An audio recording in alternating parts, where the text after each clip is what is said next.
Salut à tous, bienvenue dans Tech Hebdo, votre émission hebdomadaire dédiée à la tech.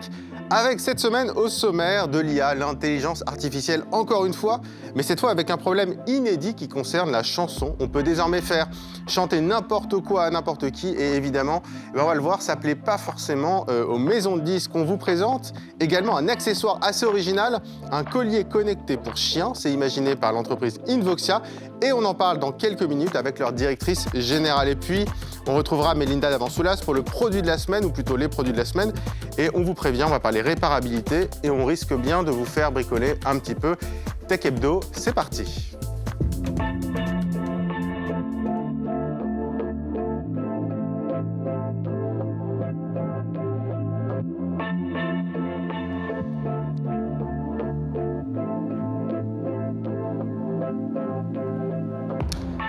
Mais tout de suite, c'est l'actu du jour avec Luc Chagnon.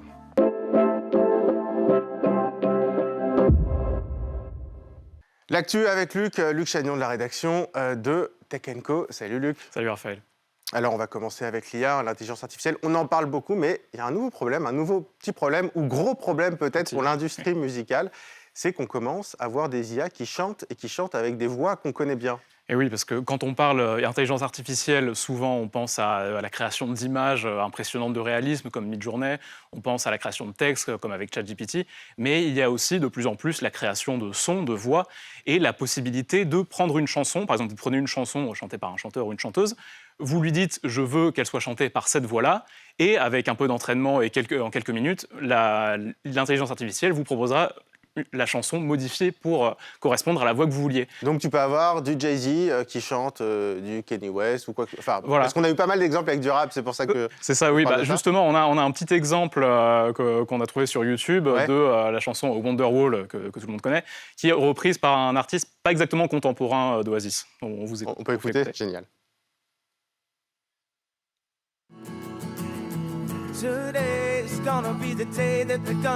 Alors, j'en connais évidemment la chanson, donc Wonderwall, tu l'as dit, d'Oasis. Voilà. La voix, je ne l'ai pas par contre. Effectivement, la voix, on sent la petite différence quand même. Mais en tout cas, on dirait une voix humaine. On dirait pas du tout une voix robotique, donc ça, c'est franchement impressionnant. Bon, déjà, elle chante juste, ce qui est déjà pas mal on a aussi. tous les inflexions et tout, et en fait, c'était la voix de Kanye West qui a donc été utilisée pour modifier cette chanson. Il suffit de donner à l'intelligence artificielle plein d'extraits de la voix de Kanye West pour qu'au final, elle comprenne les inflexions, voilà, les tonalités qu'il a l'habitude d'utiliser. J'aurais bien aimé voir du Oasis chanté par Michel Sardou, un truc comme ça. Franchement, alors, va falloir créer ses propres modèles pour le coup. Mais voilà, il y a énormément des vidéos comme ça, il y en a de plus en plus sur les réseaux sociaux. Elles ont des dizaines, des centaines de milliers de vues. Et ça va de Drake qui chante de la K-pop à Rihanna qui reprend du Beyoncé, par exemple. Et il y a tout un tas d'exemples comme ça. Et évidemment, ça ne fait pas plaisir à l'industrie musicale. Parce que du coup, au niveau des droits d'auteur, ça se passe comment ? Mais justement, le groupe Universal Music Group a envoyé, en mars, a contacté la plupart des gros acteurs du streaming musical, donc Spotify, Apple Music, etc., pour leur demander de faire en sorte que les IA ne puissent pas s'entraîner en utilisant leurs chansons, parce que, effectivement, pour entraîner ces IA, il faut utiliser des musiques copyrightées. Il faut, par exemple, dans cette cover de Wonderwall, l'instru, au-delà même de la question de la voix, l'instru, elle est copyrightée. Il y a la mélodie, de toute façon, qui est copyrightée. Donc, effectivement, voilà, ça pose de nombreux problèmes. C'est pas spécifique, évidemment, aux questions d'IA musicale. C'est pareil dans les IA de génération d'images. Il y a tout un tas de questions de droits d'auteur.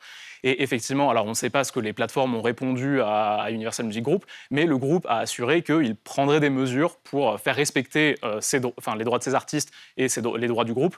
Donc on peut imaginer que ça va être un front juridique assez important dans les C'est-à-dire qu'en fait, il faut empêcher les IA d'aller piocher dans les bases de données qui sont en fait des playlists, les albums de qui sont en accès libre. Et ça paraît compliqué, parce qu'il suffit de mettre le lien dans un converteur MP3, et voilà, vous avez la musique, vous pouvez la modifier un peu comme vous voulez. Donc ça paraît très compliqué de bloquer l'entraînement. Après, pour ce qui est de la publication, ça peut être une problématique un peu différente. On peut détecter, on peut imaginer un logiciel qui détecte la voix de leur chanteur sur les plateformes et vérifier si c'est par IA ou si c'est une chanson légitime ou alors si elle était créée de toutes pièces et donc là la faire striker. Et puis après la question, je suppose, ça va être est-ce qu'on fait de l'argent avec ça ? Parce que si on fait ça, entre guillemets, pour la beauté du geste, on n'a pas le droit, ça va être striké, c'est-à-dire supprimé sur les réseaux sociaux. Mais si derrière on gagne de l'argent avec, c'est encore un autre problème. Alors on va rester sur un autre problème qui est lié à l'IA. On revient sur de l'image d'ailleurs. C'est des histoires. Alors, j'ai vu passer sur les réseaux sociaux des histoires de peste bleue, de tsunami aux États-Unis. Alors, raconte-moi ça. On redécouvre des événements du passé inédit. On redécouvre des événements du passé qu'on avait oubliés, entre guillemets. Oui, par exemple, il y a un autre exemple on a trouvé une page dédiée à raconter l'histoire du tremblement de terre et du tsunami qui aurait frappé la côte pacifique des États-Unis et du Canada en 2001. Donc, on voit des photos de gens paniqués, du tsunami qui aurait frappé la côte en question, des dégâts que ça aurait provoqué, du nombre de victimes.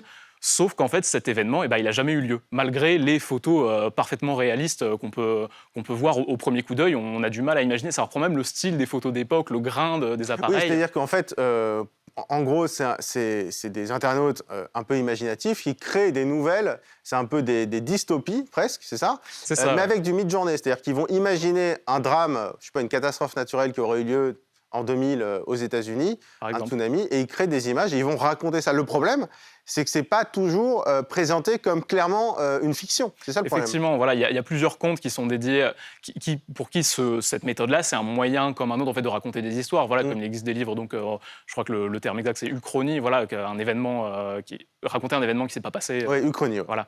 Et voilà, il y a tout un tas de comptes comme ça dédiés à raconter des histoires un peu dans ce genre-là. Mais effectivement, tous ces comptes, alors certains précisent effectivement qu'il s'agit d'inventions, mais ils peuvent soit ils le précisent dans l'image, soit ils le racontent dans la biographie du compte, donc c'est pas toujours visible quand on tombe sur une image. Et il y en a qui le précisent pas du tout. Oui, surtout sur TikTok, où franchement, quand on voit le format de TikTok, pour aller voir les commentaires, en général, il faut cliquer. Enfin, c'est pas comme sur Instagram. Il faut vraiment y aller soi-même. Encore plus quand c'est dans la biographie du compte, donc il faut une page à part, etc.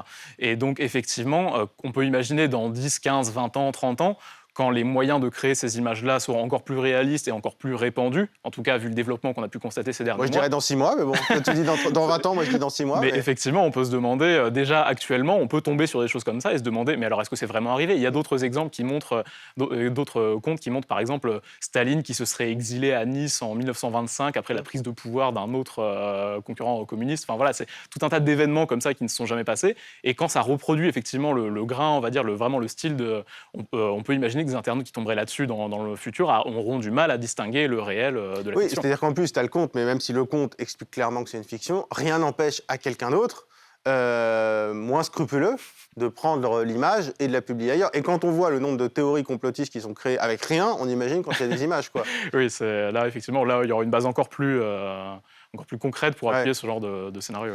Ouais. Très rapidement, on reste encore une fois dans l'IA, mais parce que forcément, on a envie de parler de lui, comme fréquemment, Elon Musk, qui finalement, il avait signé une lettre ouverte pour mettre une pause, un moratoire pour le développement de l'IA, sauf qu'en fait, lui, il a embauché une équipe d'IA, il a créé une entreprise spécialisée dans l'IA pour faire un peu son chat GPT à lui. C'est ça, voilà, ce ne sera pas le premier paradoxe d'Elon Musk, on va dire, mais effectivement, lui qui avait signé un moratoire pour le développement d'IA plus puissante que GPT-4, donc voilà, une des plus grosses IA de génération de texte qui existe aujourd'hui, et il a créé sa propre entreprise, effectivement, qui s'appelle X.AI, enfin X.AI. X, ouais. Donc voilà, une lettre qu'il affectionne particulièrement, et qui donc aurait pour ambition de rivaliser avec OpenAI, le créateur de ChatGPT, ce qui est un autre paradoxe, vu que Elon Musk fait partie des financeurs initiaux de il a quitté le navire il y a un petit moment, il y a 3-4 ans. Oui, il s'était distancé au fur et à mesure, et aujourd'hui, il considère que l'entreprise est trop fermée, c'est-à-dire contrairement à ce que son nom indique, elle publie pas ses recherches utilisables par le grand public, donc c'est des modèles qui lui servent et qui passent toujours par OpenAI, donc l'argent passe aussi par OpenAI, et il considère que l'entreprise est devenue trop woke, entre guillemets, donc qu'elle censure un peu trop les choses qu'il est possible de générer par ces programmes. Donc lui, il veut faire Musk GPT. Alors, il a quand même récupéré des anciens de Google, si je ne dis pas de bêtises. Il a acheté un peu de matos aussi. Il a acheté des cartes, enfin, je sais pas, c'est pas des cartes graphiques, mais enfin des serveurs, oui. C'est ça. Hein. Oui, voilà, effectivement, ces intelligences artificielles pour les entraîner, en gros, voilà, on donne énormément de données à tout un tas de machines, donc souvent, enfin, qui reposent sur des cartes graphiques, voilà, des composants qui habituellement servent surtout aux jeux vidéo, mais qui là servent à calculer énormément de données comme ça et à déterminer les rapports, les probabilités, on va dire, pour générer la phrase la plus probable, etc. Ce qui donne aujourd'hui ChatGPT, GPT-4, et donc on peut imaginer d'autres programmes ensuite créés par OpenAI ou par X.AI. Dernière info, Luc. Alors, c'est pas totalement anodin. Pornhub, le site porno, l'un des principaux sites porno au monde, qui pourrait être bloqué en France à partir de cet été, dès le mois de juillet. Effectivement, là, on n'a pas d'IA dans l'histoire pour le coup, mais effectivement. Ça pourra arriver, on ne sait jamais. Malheureusement. Mais effectivement, le site donc, fait face à une procédure engagée par l'Arcom qui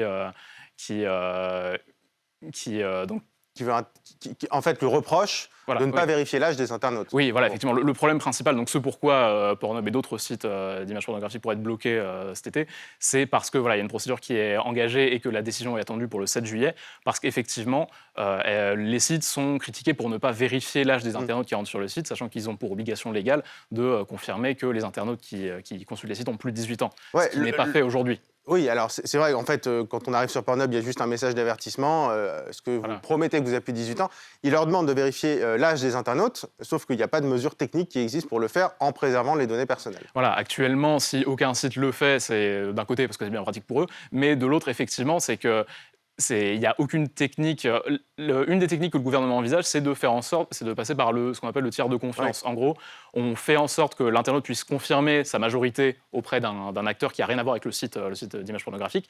Et ensuite, quand il veut accéder à ce site-là, on demande au site de vérifier s'il est bien majeur. Ouais. Mais actuellement, c'est difficile à mettre en place et il y a tout un tas de questions effectivement sur la gestion des données personnelles. Est-ce que l'identité pourra rester secrète, etc. Oui, et puis il y aura ceux qui vont respecter les règles et les 50 000 autres sites qui ne les respecteront pas. Donc ça va être assez compliqué. Merci beaucoup, Luc. On va passer à un autre sujet, alors un sujet qui n'a rien à voir. On va parler santé connectée, mais alors pas votre santé connectée, la santé connectée de votre chien, avec un collier connecté qui est présenté par l'entreprise Invoxia. Et on reçoit dans quelques secondes sa directrice générale.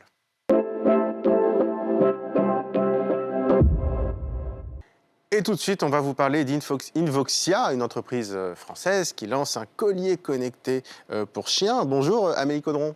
Bonjour. Vous êtes PDG d'Invoxia. Alors Invoxia, c'est une entreprise qu'on connaît quand même depuis quelques années maintenant, qui lance régulièrement des trackers pour les motos, déjà des trackers aussi pour les animaux de compagnie. Oui. Et puis là, on le voit avec ce magnifique petit chien, enfin c'est une femelle, un collier connecté pour chien. Alors vous présentez ça un peu comme l'Apple Watch du chien, bon, sauf qu'évidemment sur les pattes c'était compliqué, donc c'est autour du cou. Expliquez-nous à quoi ça sert ce collier connecté. Oui, bien sûr. Donc effectivement, on est une entreprise, une start-up française dans les objets connectés et on conçoit tout de A à Z.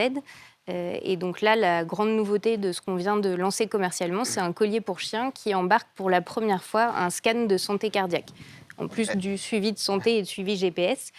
Donc on va aller chercher le rythme cardiaque et respiratoire du chien au repos, ce qui est vraiment une nouveauté. C'est exactement la fonction qu'a l'Apple Watch chez les Voilà. humains. C'est-à-dire il y a le rythme cardiaque, le rythme respiratoire au repos, etc., pendant le sommeil, notamment.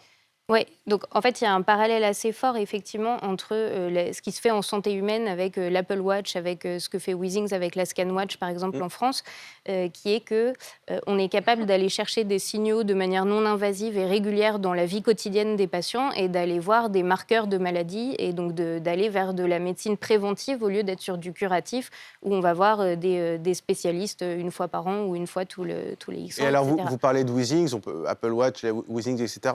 En général, il y a des certifications, par exemple, dispositif médical pour le rythme cardiaque, pour l'ECG aussi chez Apple et chez Withings. Oui.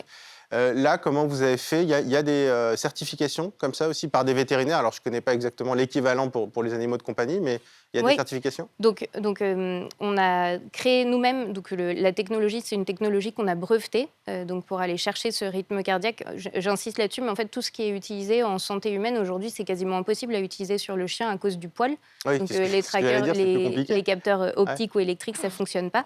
Donc, nous, on a un mix propriétaire et breveté de capteurs de mouvement et d'algorithmes de machine learning qui vont aller chercher avec une précision médicale. Donc, on est au-delà de 97% de précision par rapport à des outils de référence. C'est un accéléromètre? C'est quoi? C'est un capteur de mouvement? Donc il y a un mix de plusieurs capteurs et des algorithmes de deep learning qui vont un peu être personnalisés en fonction du chien, etc. Et qui vont nous permettre d'aller chercher ces signaux quand le chien est au repos. Et on travaille avec un board scientifique de vétérinaires de haute volée. On a Valérie Chedboul, par exemple, qui qui dirige l'unité de cardiologie de Maison Alfort en France. On a aussi une personne qui s'appelle Daniel Promislo, qui est à l'Université de Washington et qui est spécialisée dans l'étude du vieillissement du chien. Et donc, ils nous ont accompagnés dans le développement de tous ces algorithmes pour avoir une précision de grade médical. Et alors du coup, quand on a ce collier, on le met à son chien, concrètement, on voit quoi? On a une appli, évidemment. Oui. On a une appli santé comme son appli santé si on a une montre connectée avec des graphes, le rythme cardiaque.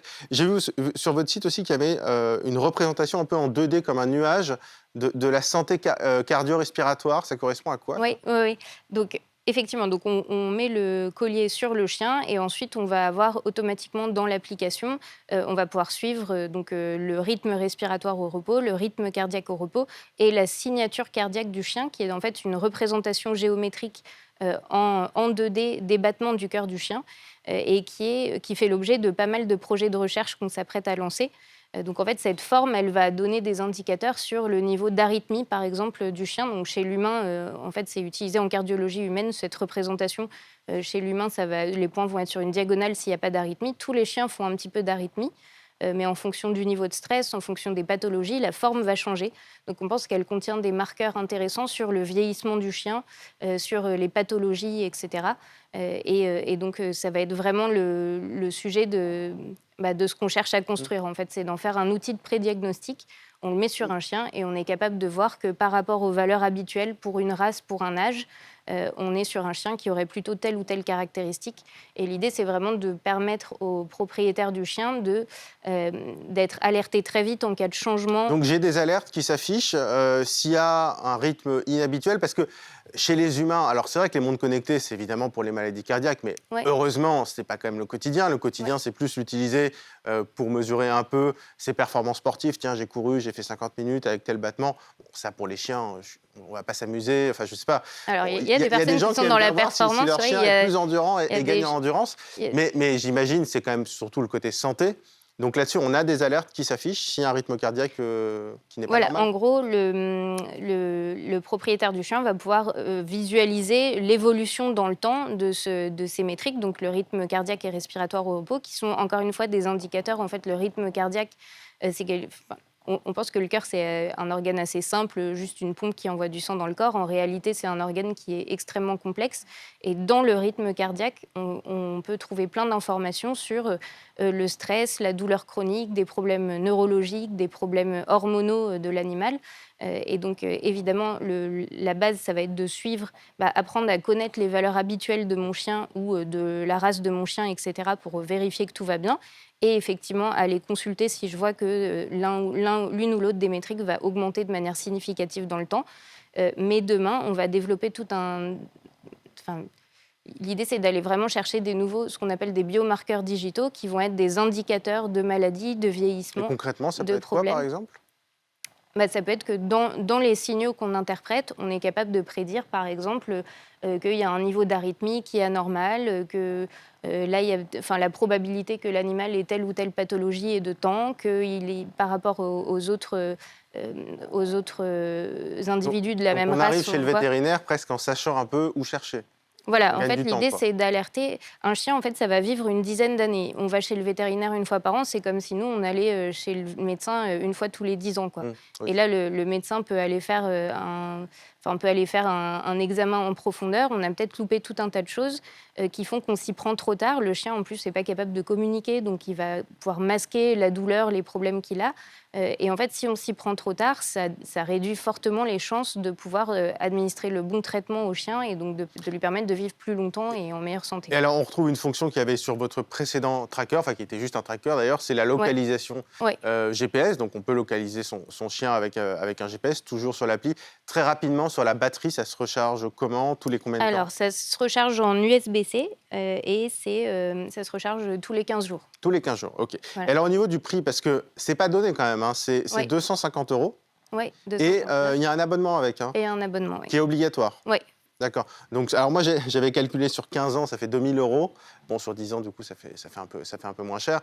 Donc, c'est le prix d'une opération chez un vétérinaire qui est évité ou quelque chose comme ça. Aujourd'hui, aux États-Unis, si on diagnostique un problème cardiaque à mon chien, donc ça va être souvent un souffle au cœur qui va être détecté par un vétérinaire qui n'est pas forcément spécialisé, on va m'orienter vers une échocardiographie qui va me coûter en moyenne $1 000. Ouais. Ça, c'est juste un ordre de grandeur. Et ensuite, si le chien entre en insuffisance cardiaque cardiaque congestive, qui est une conséquence grave de pas mal de problèmes cardiaques du chien. Là, en fait, ça va être une écho tous les 6 mois pour vérifier l'évolution de la maladie, etc. Donc derrière, ça coûte. En fait, il faut comparer. Et bon, il y a quand même le côté, la longévité du chien et lui permettre d'augmenter sa durée de vie en bonne santé. Oui, parce que tout ça, c'est pas uniquement de l'argent, c'est aussi parce qu'on aime nos animaux et qu'on a envie de les garder avec nous. Comment elle s'appelle ? Peppa. Peppa, et ben voilà, Peppa, j'espère qu'il va être en pleine santé. Merci beaucoup Amélie Caudron. Je rappelle, vous êtes PDG d'Invoxia avec, donc ça s'appelle le Smart Dog Collar, le collier connecté pour chien qui est disponible à 250 € avec un abonnement de 10 € par mois, si je ne dis pas de bêtises. On continue à parler produits, on va vous faire un peu bricoler tout de suite, on va parler réparabilité avec Mélinda d'Avant-Soulas.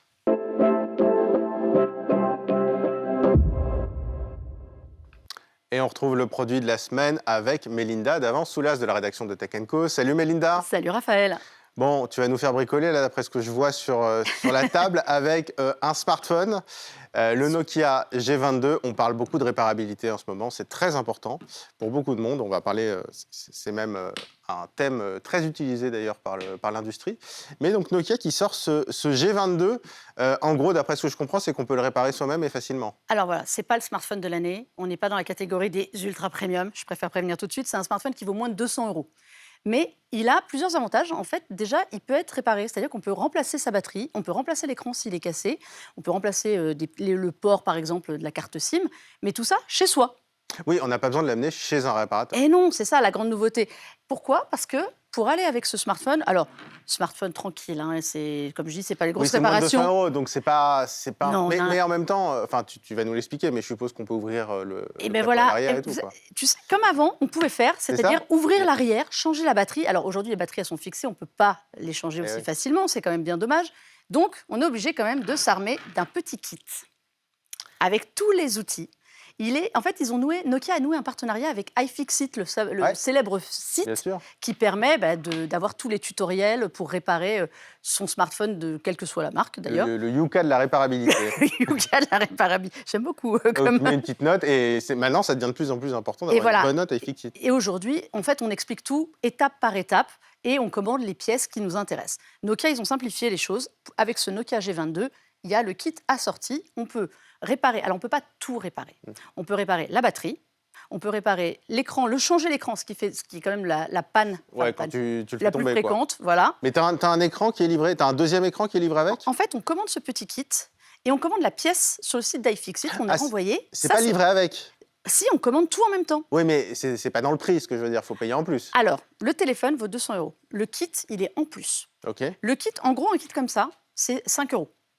Avec toutes les pièces, c'est pas très cher. Ouais. On achète en fait plus cher la pièce qui va avec. Donc, pour te donner une idée, par exemple, pour le port de charge, si on veut de carte SIM, si on veut l'acheter, la pièce qui manque, c'est 19,95 €. Et on ajoute 5 € pour avoir en plus le kit. Et l'écran ? L'écran, c'est 49,95 €. Tous ceux qui ont fait changer leur écran dans des magasins, ils doivent là déjà être un peu en panique parce que ce n'est pas en général les prix qu'on nous annonce. Ouais. Bon, après, c'est déjà un quart du prix, tu me diras, du téléphone. Mais en même temps, on n'est pas sur un écran OLED, on n'est pas sur un écran très très avancé. C'est un écran, pour vous donner juste comme ça, 6,52 pouces, FHD, 500 nits, donc au niveau de la luminosité, c'est pas dingue. On n'a pas une grosse techno sur cet écran. Ça fait le job, quoi. Non, mais c'est surtout un smartphone qui brille pour plusieurs choses. L'autonomie, il tient 3 jours.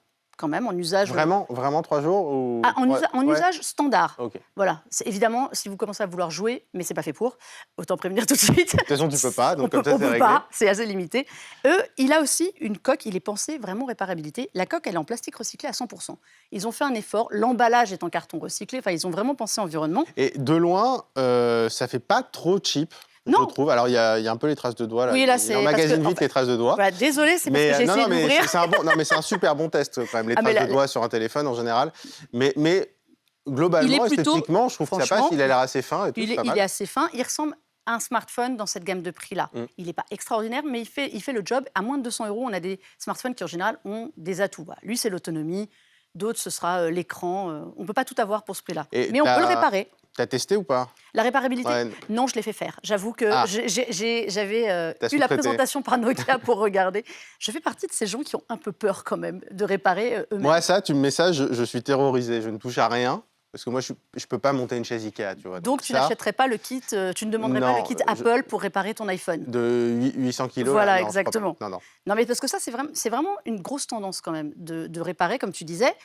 On a le choix aujourd'hui, on va réparer en magasin, rapidement. Donc, par exemple, il y a des marques comme Oppo qui ont noué des partenariats avec Wifix pour aller en 1 heure réparer son smartphone. Oppo, évidemment, mais avoir toutes les pièces et que ce soit fait très, très vite.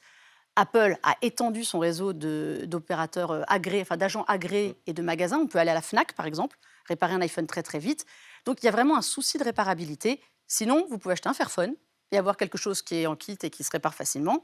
Ou bien, c'est aussi le truc de le faire soi-même. Donc, avec Apple et ses caisses de 70 kilos, avec des tonnes de pièces quand ils ont fait ça, franchement, c'était presque une provocation, parce qu'il y a quand même une pression qui est de plus en plus importante sur les fabricants de smartphones sur la réparabilité en France. On a l'indice de réparabilité. On a l'indice de réparabilité. Alors, après, ce n'est pas non plus un signe de durabilité. En fait, le problème, je trouve, c'est qu'on confond facilement réparabilité et durabilité, alors que ce n'est pas la même chose. C'est pas la même chose. Il ne faut pas oublier de préciser aux gens que l'indice de réparabilité qu'on voit maintenant fleurir partout, il n'est pas donné par une commission. Ce sont les marques elles-mêmes qui se l'attribuent selon des critères. Alors certes, il y a toute une grille de critères. Elles ne peuvent pas trop tricher quand même. Elles ne peuvent pas trop tricher, mais elles peuvent aussi voir les choses comme elles le sentent. Ouais. Donc, il faut quand même s'en méfier un petit peu. Ça donne comment dire, un bon indice de ce qui est faisable ou non. Mais si c'est réparable, tu peux même le réparer facilement chez toi, mais qui ne se met pas à jour dans 2 ans, que le processeur est tellement naze qu'il tombe en rade dans 1 an et demi.